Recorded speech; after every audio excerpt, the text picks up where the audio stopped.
So ES6 has introduced arrow functions, which, in my opinion, they have three main benefits. First of all, they're much more concise than regular functions. Second of all, they have implicit returns, which allows us to write kind of these nifty one-liners. And third of all, it doesn't rebind the value of this when you use a arrow function inside of another function, which is really helpful for when you're doing things like click handlers and whatnot. So we're going to take a look at a whole bunch of examples, as well as we're going to be using arrow functions all over the place in this course. So I've got this names array right here, and I want to add boss to the end of all three of these. So normally you do something like this. You'd say const full names equals names dot, and you'd use map, pass it a regular function. It's going to pass you the singular name, and we're going to return. I'm going to use backticks here, which is our template strings. Don't worry exactly about what that is if you're not sure just yet. We have a whole chapter on that coming up. Name, and we're going to tack boss onto the end.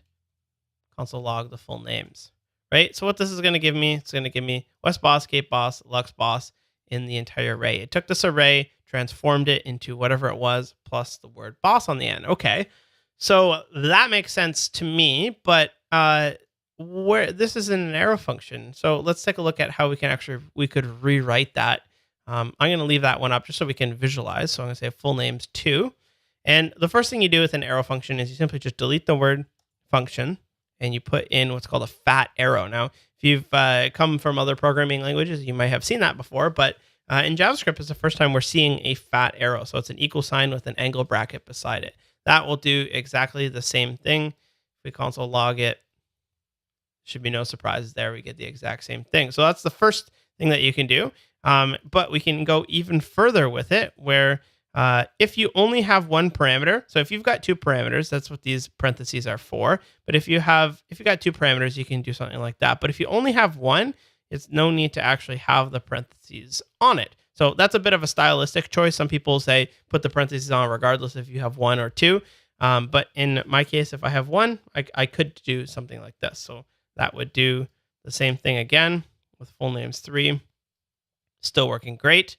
What else could I do with this? I can use what's called an implicit return. So what's an explicit return? It's when you explicitly write the word return for what you're returning. But a lot of these callback functions that we write in JavaScript are just one-liners where we just return something immediately in one line. We don't need a whole bunch of lines. So why do we have to do this return? Well, what we could do is rename that full names 4, is delete the return, put it up on all of one line, and then delete your curly brackets, right? So when you delete your curly brackets, it's going to be an implicit return, which means we do not need to specify that we are returning name boss.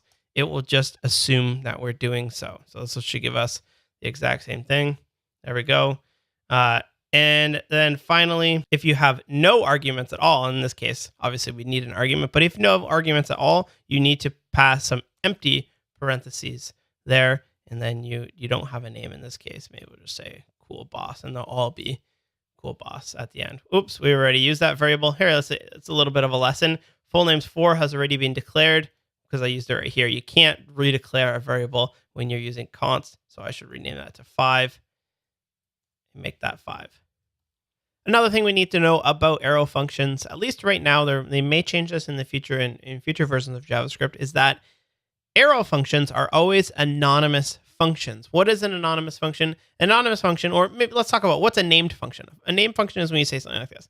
Function, say my name, and you take in a name, and then you alert or console log or return or whatever it is. You say hello, and you pop the person's name right in there, right? That's a named function. And the benefit to using a named function is that if you have a stack trace, which means if you have an error and you want to figure out like, where did this go wrong? Sometimes a line number as to where it happened isn't very helpful. So you need to know actually the name of the function that it got called in. So if you use an arrow function, you cannot name them. So we take a look at all of our arrow functions here. None of these have a name. This doesn't have a name. It's not even an arrow function.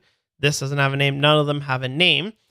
You can, however, put them in a variable. So if I were to say something like const, say my name, equals, this looks a little bit weird, and sometimes people get a little bit freaked out by this, but we could say alert. Oh, we're going to pass it a name.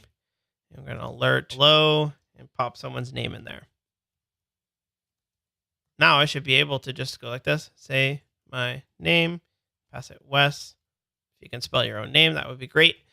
And there we go, hello Wes, when you refresh the actual name. So that is actually a function declaration there. The thing we need to know about that is that it is an anonymous function and it will not give us very good stack traces. However, if you're not really too concerned with that, then you can absolutely go ahead. And of course, you could put these on multiple lines as well.